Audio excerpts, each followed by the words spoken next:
LEGO Builder's Journey is built, get it, on an extremely simple premise. Build Legos to get from point A to point B. There's no dialogue, no nothing, just 30 or so one-screen puzzles. It only took me a couple hours to finish. I'm being very overdramatic with this on purpose, but it's the kind of game where you decide how much you want to get out of it. And by that I mean, it's extremely basic and most likely designed for children. Anyway, I can't explain why, but I chose to make a somewhat meaningful story with what little I was given. Now, this video only exists because I'm desperate for content / practicing for greater reviews down the road, but I'm just gonna run with it. What follows is my very real experience with the emotional roller coaster that is LEGO Builder's Journey. And oh boy, it's a journey, alright. There's literally nothing to this game. The guy that you're building for most of the time is just like 3 Legos on top of each other. Not even like a Lego guy. That's how simple this is. But he does have this cool hat. You just click the pieces and make a little bridge and the guy walks across.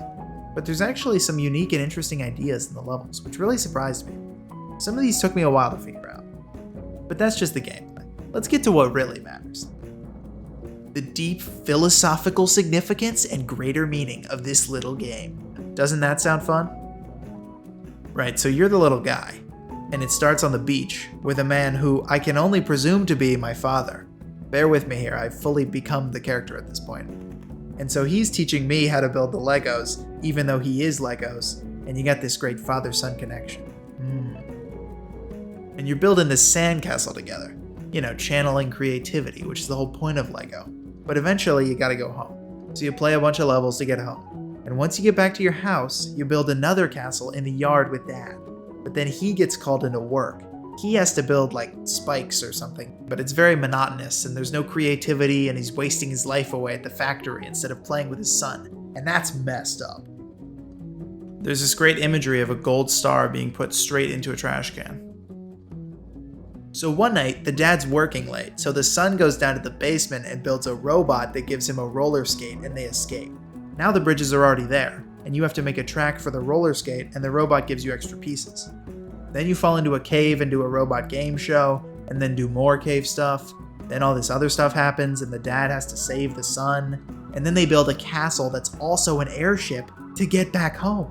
Some would say it's the greatest story ever told. But I could only immerse myself too much because of the strong mechanical foundations of the game. Placing and building things is surprisingly addicting, and there's a lot of good game design jammed into what feels like a tech demo for something bigger. The graphics and lighting perfectly replicate the look of real Legos, and peaceful music hums in the background. There is a creative mode that feels underwhelming at first, but is actually pretty cool. Look, I made this. To me, it is a much better execution of the building Legos in a digital setting idea than what I saw in LEGO Bricktales, even though I only played the demo for that. If you're looking for a simple escape, Builder's Journey is extremely polished and perfect for that. $20 feels like a little too much, but I don't care, I got it free on Epic, which is a sentence I've never said before. In summary, it's a fun game and the game's fun.